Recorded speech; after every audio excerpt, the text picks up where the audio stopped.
So Deirdre, you've been working with this, you got involved with this program, why?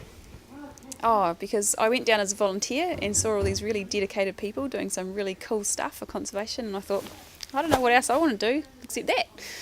Yeah. And so 7 years on, you're in charge of this whole project. How are you coping with it all? Oh, yeah, it's been bit of baptism by fire this year. It's been a huge year for everyone involved. But yeah, we're coping okay. We're all ready for a holiday now, I think. It's and so big, the most successful breeding program ever. Yeah, for the kakapo, it's the biggest in terms of numbers. It's the best year we've ever had. So 33 chicks produced this year. So we're now up to 124 kakapo. So we've broken through that 100 barrier as well, which is pretty cool. So how intensive has this work been in here? Really intensive. The first couple of, probably the first 4 to 6 weeks were very, very busy because we were establishing the facility, we were training people, and the birds were younger, so they were being fed really frequently to start with, every 2 hours. So it was pretty full on. It's kind of stayed full on right the way through, although we've just kind of felt a bit more under control towards the end now, and hopefully this week we'll start taking some birds back to the island.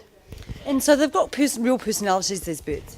Huge personalities, and it's not till they get to this age that you really start to see those shine through, and some birds will be really interactive and just kind of bolstering around the pen, and other birds are a bit shy and kind of stick to their own corners. So yeah, it really starts to show. And because it's been so successful, you've been able to put them on display to the public. Tell us about that.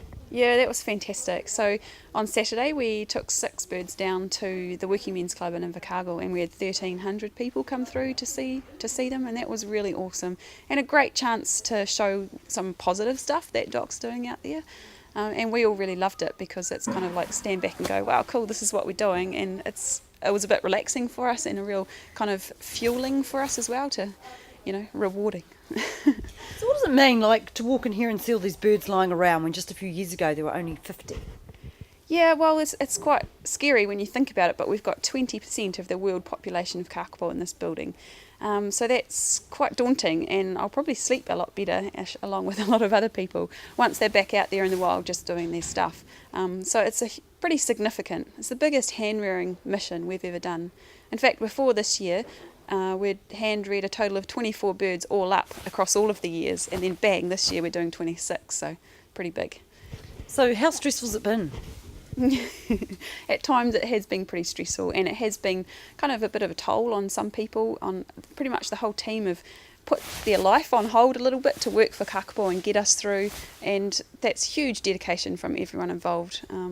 But we're all still here, so it must be really rewarding for us too. Do you have a favourite bird?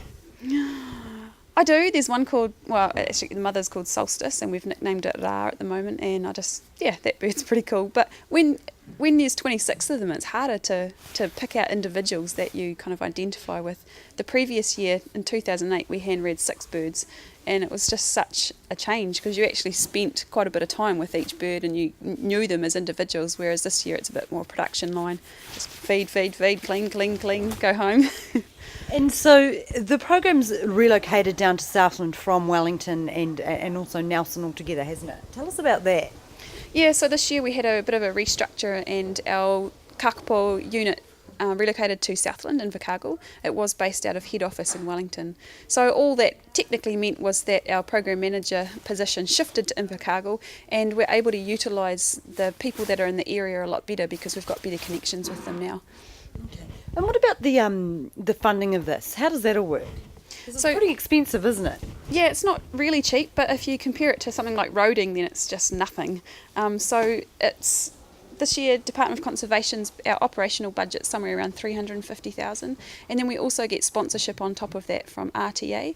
They used to be called Kamalco, and they signed up with us in 1989, I believe. And I think that's the longest running sponsorship for a conservation program that we know of. So they've been amazing, and this year we also got a bit of a bequest to help us along.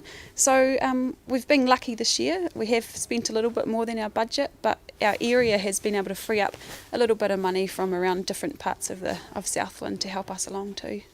Okay, so that was an advantage to moving to Southland. Yeah, definitely.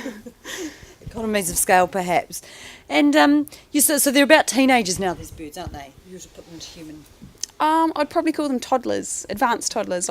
You watch them and they're just learning how to climb, they're just learning how to eat things, and they're quite comical really when they're trying to figure out how their feet work and how their beaks work. And so yeah, it is like watching toddlers learning how to run around and bump into things. And I see they're trying to climb out of the pen behind me. Not doing too well.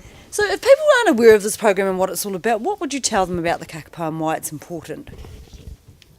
Well, I would tell them that they're a bird apart. I mean, everyone that meets them realises straight away that they're actually something quite special. There's nothing else like them in the whole world. They're the biggest parrot, they're nocturnal, they can't fly, they have this bizarre mating strategy, and they're fully comical and entertaining. And I think that they're so precious in their own right that we would be a real poorer world without them. And I'm really excited that we're getting to a state in the program now that we're feeling a little bit more relaxed and we can actually get them out into the public domain a little bit more and show people what they're all about. We all know, but it's fantastic to be able to convince other people that they're worth saving. You're very passionate about them. Yeah, have to be.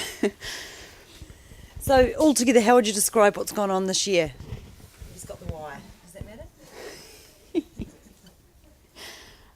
It should be right for just now. Okay. So how would you describe this year in the Kakapo Recovery Program? Outstanding and exhausting. And a real turning point, I think, for the Kakapo. We can expect to see this continue to grow? I really hope so. I think we need to build on this momentum we've got. We're only just starting to see some of our results from earlier years come into play. You know, like chicks that were produced in 2002. They're out there breeding now. And so it's just starting to snowball, and we need to just escalate it a bit more, get a few more birds in the world. We've still got a large percentage of them. I think 40% of them are really old, probably. They were found on Stewart Island in the 70s and 80s, and we just don't know how old they are. So what I'd like to see the same kind of numbers that we've got now, but all known aged birds. It would be great if we had 100 birds that we knew the hatch dates from, and we knew that they were going to be around for the next 80 or 90 years. These guys here are around 80 days old, which puts them at the equivalency of around a toddler. And as you can see, they've got toddler's tendencies, learning about their world, playing and having a great time. What's absolutely amazing about this is the fact that you've got half a dozen of them in the one pen, and behind me you've got several more pens with more kakapo. This is the first time this has ever happened and is doing a great deal to bring the bird back from the brink of extinction. Hello, hello, hello. So what also puts pressure on staff here is not just the sheer numbers, it's the fact that these birds here represent 20% of the world's population of kakapo. Hello, hello.